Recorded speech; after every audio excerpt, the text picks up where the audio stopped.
মজার রান্নাঘর থেকে তোমাদের স্বাগতম। আশা করি সবাই সুস্থ আছো, ভালো আছো। আজকে তোমাদেরকে দেখাবো কিভাবে ঝটপট করে ঝরঝরে পোলাও রান্না করা যায়। তাহলে চলো শুরু করা যাক। প্রথমে আমি একটি পাত্রে সয়াবিন তেল নিয়ে নিয়েছি। এখানে নিয়ে নিয়েছি তেজপাতা, এলাচ, দারুচিনি এবং কিশমিশ। নিয়ে নিয়েছি 1.5 কেজি চালের পোলাও চাল। এখন আমি তেলটা গরম হয়ে যাবার পর দিয়ে দিলাম পেঁয়াজ। এখন দিয়ে দিব এলাচ,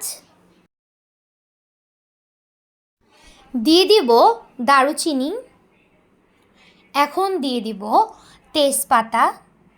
এখন এগুলোকে ভালোভাবে ভেজে নেব, আর এতে করে কিন্তু গ্রানটা খুব ভালো আসে।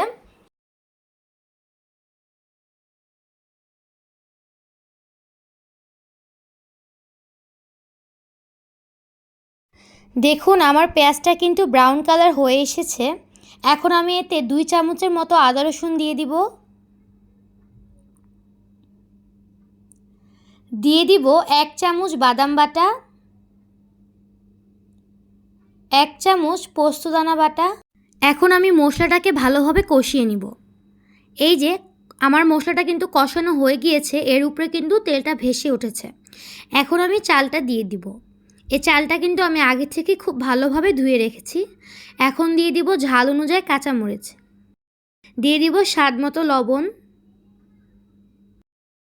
এখন এটা ভালোভাবে মিক্স করে নেব। এখন দিয়ে দিব কিশমিশ। এখন আমি পোলাওটা খুব ভালোভাবে তেলের মধ্যে ভেজে নেব। এখন দিয়ে দিব গরম পানি।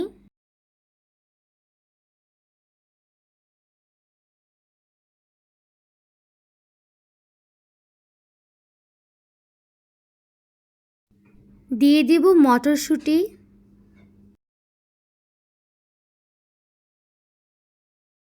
দিয়ে দিলাম গাজর কুচি।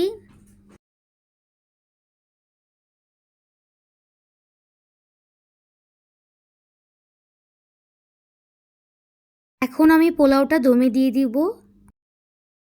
আর এভাবেই তৈরি হয়ে গেল আমাদের পারফেক্ট ঝরঝরে পোলাও। বাসায় অবশ্যই এটা ট্রাই করে দেখবেন।